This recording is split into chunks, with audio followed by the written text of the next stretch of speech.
Alyssa Day, welcome to Australian Musician. Thanks for having me. Nice to meet you. Yeah, you're a very accomplished guitarist these days, but when did you first pick up the guitar? So I first expressed my interest when I was pretty young, maybe like 5 or 6, but I got my first guitar when I was 7, about 7. So that's when I first started playing. Yeah. Yeah. So growing up, who were the guitarists that had an impact on you? Yeah. So that, like I was saying earlier, that is a tough question to answer concisely just because the list is so long. But Metallica was the first band that caught my interest that was heavy, which is, I'm sure, the case with most metal musicians. But the guitarist that really influenced me to get into like more technical stuff and to start playing and writing instrumental music, the big guitarists like Satch and John Petrucci and Steve Vai and all of those, they were pretty influential. And then the list goes on and on. So I think that's a good list to stop at right there, though. Yeah, you're an incredibly fluid guitar player.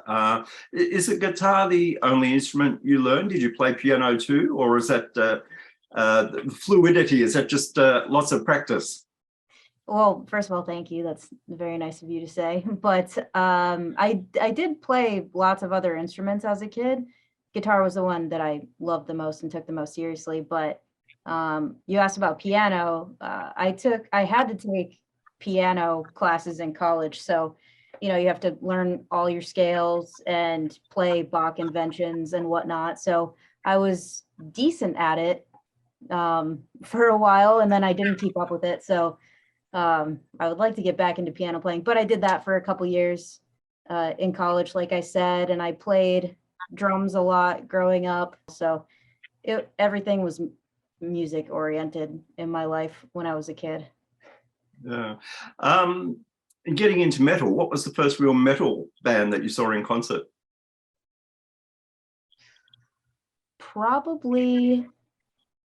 It was probably an Avenged Sevenfold concert because I was really into them when I was a kid, and I begged my parents to let me go to one with my friend. I was probably like 11, so I think that was probably the first one. Yeah, and the metal scene is so male dominated. What attracted you to that kind of music? I honestly don't know. I just instantly connected with it the second I heard it. I really liked it, and it never occurred to me that it was male dominated until people started pointing it out when I was, in like my teen years, maybe like early teens or whatever. But I don't know what it is that drew me to metal, but I've always been interested in it and interested in heavier music. Do you see that male-female balance shifting? Yeah, definitely. And with just the internet becoming a more ubiquitous tool in the last, decade or two, I don't know if it's because we can just see more of the females, or if there was always that percentage who were interested in heavier music, or if it's, generating some more interest amongst, you know, the female demographic. That would be really cool if it was, but yeah, I personally have seen more girls interested in it, which is super cool. Yeah, you joined the band Mindscar, which was a band that Trivium's Matt Heafy played in. How did that come about? And the band was already established. So what was their brief to you? Yeah, well, Matt and Richie, the singer and the other guitar player, they kind of grew up together. They were like the two little precocious metalheads in Orlando. But they're older than me, so they started the band a lot sooner than I was able to join, because I think I was like a young child when they started Mindstar. But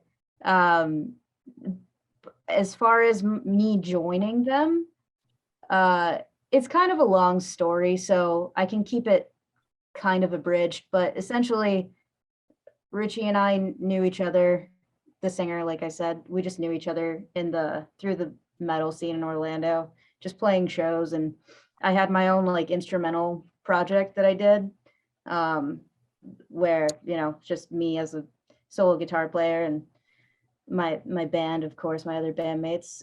He saw some of my shows. He wanted another guitar player in Mindscar. He asked me, and I really liked his band, and I thought they were incredibly talented musicians. So I said yes, and and that was that. Yeah. So where is that band currently at? Well, that band kind of quietly dissolved actually over the pandemic, but yeah, so right now I don't think Mindscar is ever going to start back up, but yeah, dissolved. I believe you're working on your own music at the moment. Yeah, I am, and I'm super excited about that. My debut EP is coming out next month, and the single is coming out early next month, September 7th. So I'm really excited about that, like I said. Yeah. What can you tell us about the EP? Well, it's instrumental music, highly guitar centric, but I got a phenomenal drummer to play on, like a world class drummer. His name's Naveen Koperweiss, and he played for Animals as Leaders, and he's he has his project called Entheos, and he's just an incredible drummer. So I think people can really look forward to not just the guitars on it, but the drums as well. I'm really proud of how everything came out. But yeah, that's the best I can describe it. It's kind of hard to pinpoint the exact genre or subgenre, but it's essentially just like metal instrumental music, but it's not just in your face metal blast beats and stuff like that. It's got dynamics to it, but yeah, I'm excited. I keep saying I'm excited about it, but I am. Sure. I want people to hear it. So yeah, I can't wait for it to come out. Yeah. Was that recorded in Florida? Yeah, actually, there's a producer over here named Jason Sukoff. He actually did, Trivium's albums and a whole list of other bands, but very, very, talented producer. I recorded it at Audio Hammer Studios with him. And yeah, so that was done right here in Florida. Yeah. When guitarists are learning guitar and then joining bands, you're going through lots of different guitars, and eventually you arrive at a guitar that suits you best. When did you first become aware of Jackson guitars? Yeah. So unfortunately, it wasn't until a little later in my time as a guitar player. Like I knew of the brand, but for whatever reason, other guitars were marketed to me, and I got those, and as a kid, and then I remember it was always a struggle for me to find a guitar that I could that was had a fast enough neck, had all the specs that I wanted. And when I first got my first Jackson, I kind of was a little bummed that it had taken me so long to find that guitar, because it just plays so perfectly. All of their guitars are just perfect for what I do.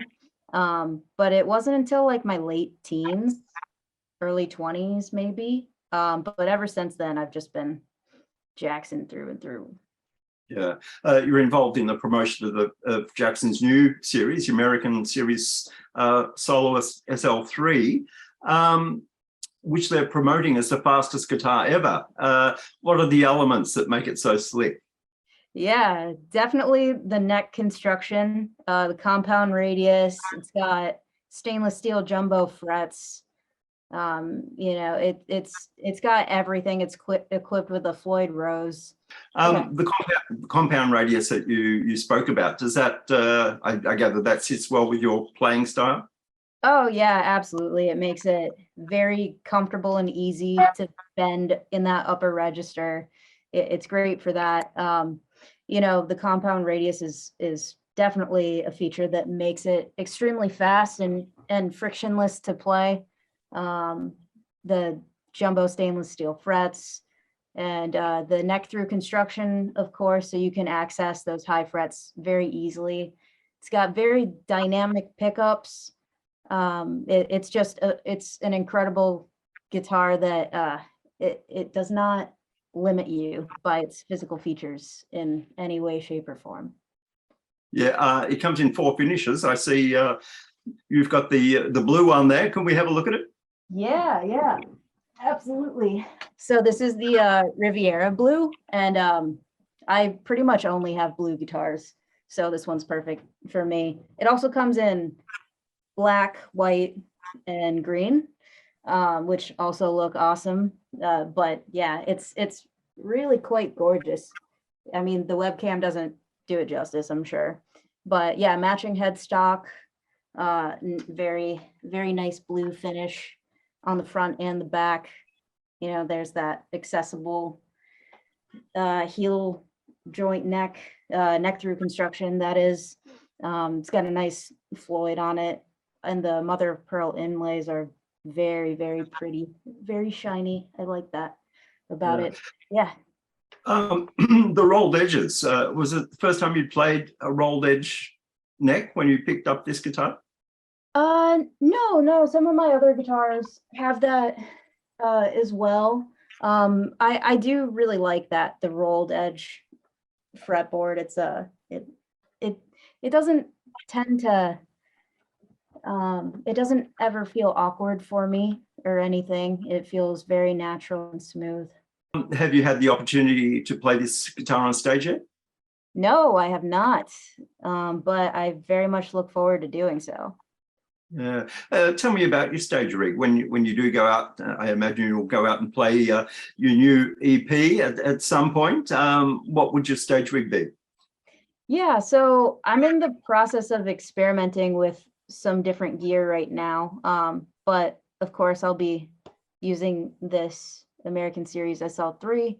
I was using my EVH 5150 in the past with a very minimalist pedal board setup, just some, reverb delay and boost for solos, and otherwise just kind of and some compression, and otherwise just using the natural or the distortion on the amp. But I think I'm going to be experimenting with, some, maybe like a Kemper or something of the like in the future. But I definitely want to get the EVH tone with the convenience of not lugging around an amp. Yeah. When you do go out on the road and play your own material, what will your band look like? That's a good question. I've been thinking about that a lot lately. It's definitely going to require, drummer, bassist, guitarist, other second guitarist.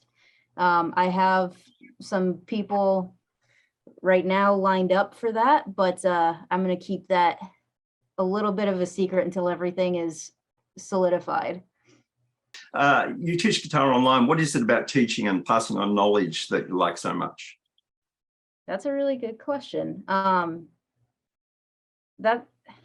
It's fulfilling in so many different ways that it's kind of hard to sum it up. But I initially didn't think that I would like teaching. Actually, my old guitar teacher pushed me and really said I should give teaching a shot because he thought I would be good at it, and I didn't understand why he said that. But then I found it to be extremely rewarding to see other people, like the light bulbs go off whenever they realize how to do something. And especially with kids, I don't teach kids that much anymore because I get more advanced students from Instagram and whatnot. But when I was teaching at stores and things like that, getting to see kids really get excited over accomplishing something, or like finding some sort of purpose through music or just learning an instrument or bettering themselves, it was extremely rewarding.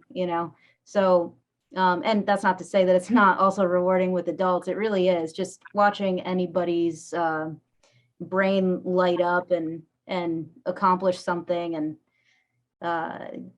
watch themselves improve and watch other people improve. It's an extremely fulfilling thing. So I love doing it.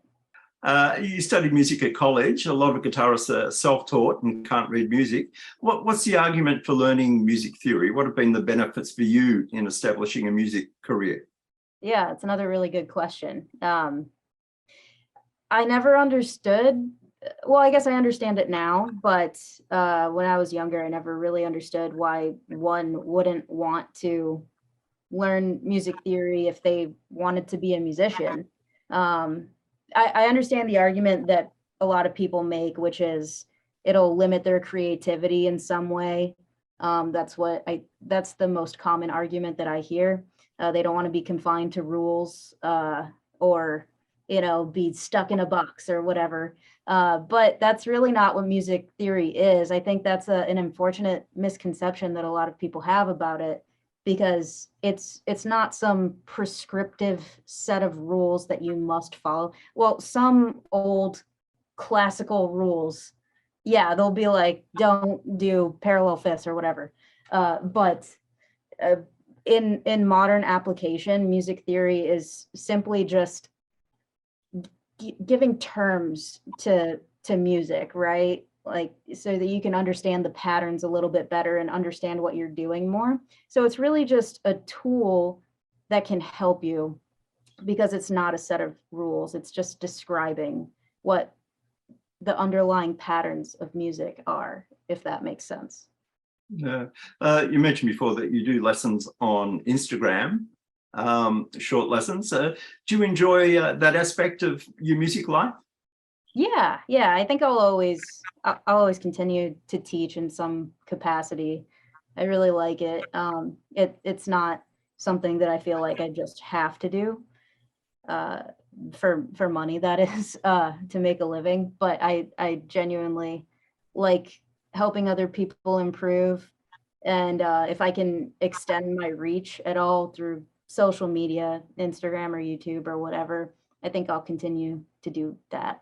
You live in Florida. What's the metal scene like down there? Are there plenty of places to play? Yeah, there are quite a few cool venues to play at.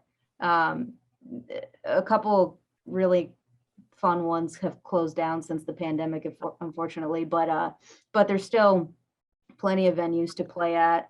The metal scene was pretty tight knit in the Orlando area, in the Central Florida area. So I haven't really experienced much of it since the pandemic, but I know that it used to be at least very, very tight knit.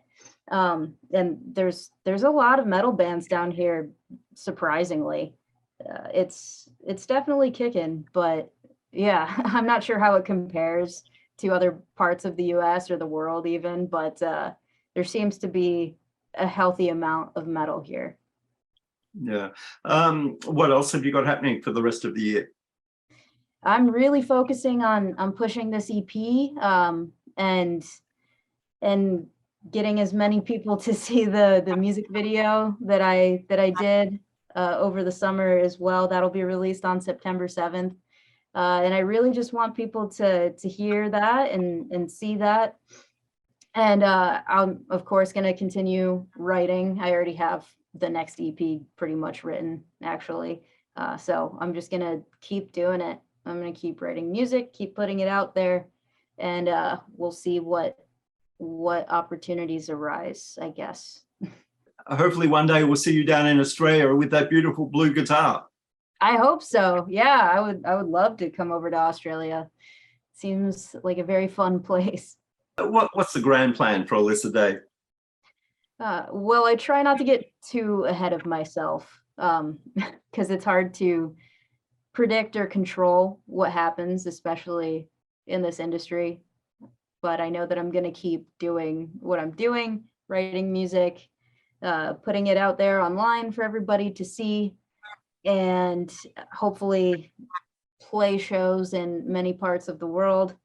And that's really all I can ask for, is the ability to do all of that. So grand plan is just keep playing music and hopefully in front of more and more people every year. Yeah, Alyssa, it's been great to chat, and we look forward to talking next time. Yeah, thank you so much. It was great meeting you.